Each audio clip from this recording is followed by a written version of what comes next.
আসসালামু আলাইকুম খালাম্মা, জি ভালো ওয়ালাইকুম আছেন? আসসালাম। আপনার পোলার লাগে যে কইলেন না খান মাইয়ে দেখতে, মুই মাইয়ে দেখছি। ও আচ্ছা। মাইয়ে যেমন লাম্বা, হেমন ফর্সা, হেমন শিক্ষিত, হেমন রূপে গুণে সরল সতী।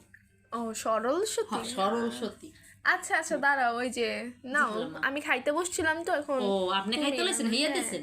আরে আমার ছোট লোক হই করে মাইয়ে দিন বিয়া। বলেন হ্যাঁ খালাম্মা। আচ্ছা শুনেন, আমি যে আমার ঘরের বউ করে আনবো তো সেই বউ কেমন হতে হবে জানো? বলেন, বউয়ের বলেন, কোনো অধিকার থাকতে পারবে না, আচ্ছা, কোনো ঠিক আছে। স্বাধীনতা থাকতে পারবে না। তারপর স্বাধীনতা অধিকার সব থাকবে আমার ছেলের। আচ্ছা, তারপরে কথা ঠিক মতো শুনতে হবে, বলেন বলেন। এদিক থেকে ওইদিকে যেতে পারবে না। হ্যাঁ, মুখে মুখে তর্ক করা যাবে না, চোখে দিকে চোখে তাকিয়ে কথা বলা যাবে না, আচ্ছা এগুলা বুঝছেন?